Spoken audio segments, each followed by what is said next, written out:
friends? Welcome back to Random Gleanings. He's Chris, I am Jesse, and Chris, the Bulls and Bears have been in a battle here recently, and we're going to talk through a couple of those aspects today.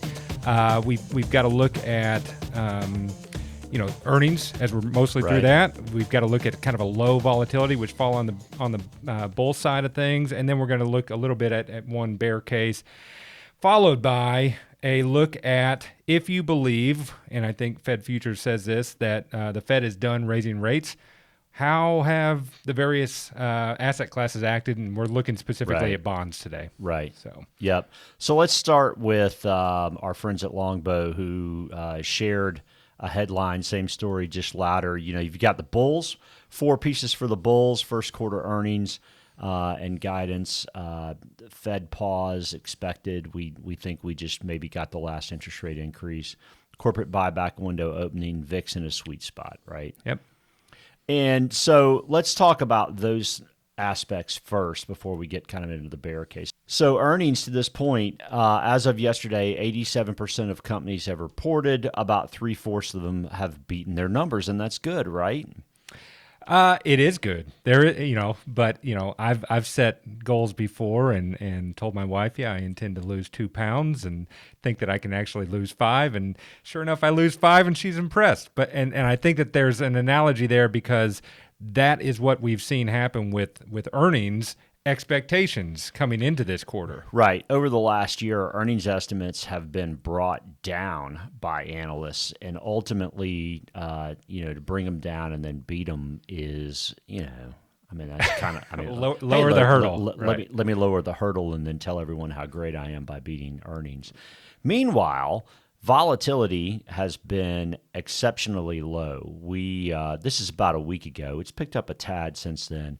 The average for the volatility index is right around 20. That's the mean. And it got down as low as just under 16 a few days ago. That's the lowest point since November of 2021, which coincidentally is when this last year's worth of mess kind of started. Yeah, it is. I think especially tech stocks, peaked out there in November of 21 before, falling apart for a while. Right. So Liz Young from SoFi brought up something that I know we thought was pretty cool. She brought up the notion of this week you've got both the consumer price index, so consumer inflation, reporting Thursday, and then on Friday you've got the producer price index, which is essentially wholesale inflation. Right. And one of the things that we noticed was just looking back over the last 3 years, PPI, wholesale inflation, peaked back around, March of 22, with consumer inflation peaking around June. And wholesale inflation's dropped off a lot, but consumer inflation really hadn't. Yeah, I appreciate the notes there because that drop has been much more dramatic to businesses which buy those first goods that then sell on to the consumer, us. And to your point, what Liz Young was kind of describing is, well, maybe perhaps the fall in PPI has helped buoy the earnings season that we've just come through because businesses have not lowered their prices to the end consumer while they've recognized some maybe savings, I guess, from a year ago against their input costs. Yeah, so if PPI is weaker this week, it would mean input costs have come down. And that shows input costs have come down already, but this would be further. It also means businesses are buying less. It means potentially, investing less because they're expecting to sell there's less. been a little bit of a correlation of a lowering PPI to a slowing economy. And obviously that's what I think most people are expecting at this point. But the interesting twist there is has that dynamic actually supported earnings in this cycle? I would think it would have. Yeah. I would definitely think it would have. I mean, companies are definitely seeing what they can pass on to the consumer, and will the consumer continue spending money? And we've talked ad nauseum about unemployment, but I think the point here is we've talked a lot about internally that while people are continuing to receive a paycheck, they continue to spend, right? You start to see your neighbor and a friend at church lose their job, you probably tighten some things up. And so, the concern there would be, does all this stuff kind of culminate all Right. at once. Right. Because I don't think that this is Hey, by the sustainable. way, through history, it normally does kind of happen all at once. Speaking of that, have you seen a picture of the new $1 bill? No, that's it. Here it is. It looks a whole lot like the $10 bill. But So maybe that goes to the idea of central bank inflation fighting messages. yeah, so the Fed, the Fed changed their language a little bit this go around, which sounded a whole lot like, "Hey, we're thinking we're going to pause right here," and if that's the case, well, this would be an inflection point, and you have to begin to ask yourself the question: okay, how do assets perform once they pause? Kind of on the backside of that. There are not many examples for a pause pivot versus a lower pivot. Since World War II, there are a couple, and they were okay for equities for sure. I thought today we'd just cover bonds.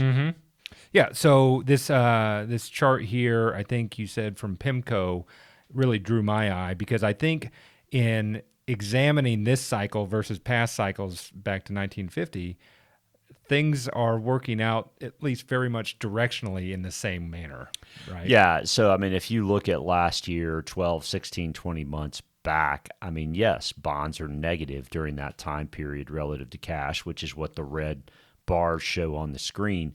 But then once you get toward just a few months before and even at sort of ground zero, if you will, in terms of peak policy rate, fixed income on a look forward basis tends to do pretty well.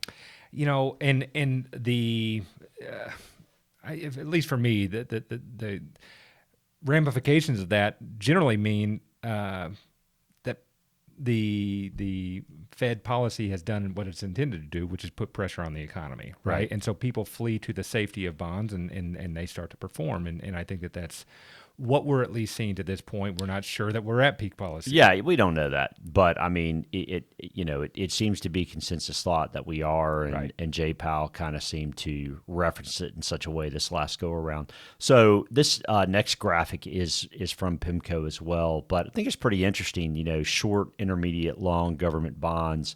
In terms of PIMCO's concentric circles are really close to kind of cash, if you will, right? Where equities are obviously on the outside of that. So with, the challenges that we've had maybe in the banking sector in the past couple months, if that does indeed tighten credit and therefore, there's a risk of the R word recession kind of sooner. I mean, that would imply there are at least some places to hang out. And again, the good news is we're getting paid to do that. More than we have in a long time in those assets. Right. Right. So, from a different asset class standpoint, obviously, that graphic shows there's more risk to the equity side potentially. So, I mean, if the Fed is done, well, we know generally bonds tend to do better after the Fed's done, especially if we're in a higher interest rate environment or they've slowed down the economy standpoint. So since there is an alternative, I mean, bonds at least look relatively attractive. Correct. Yeah. So that's all I got. Yeah, I got nothing. Hey, thanks as always for watching. We're grateful to you. Please do click the subscribe button and click the bell if you want to be notified when we post. Please share this with a friend. There's a lot of good information to share. People just need to be able to find it. So you're doing them a solid if you're sharing. Thanks as always for watching. We'll see you soon.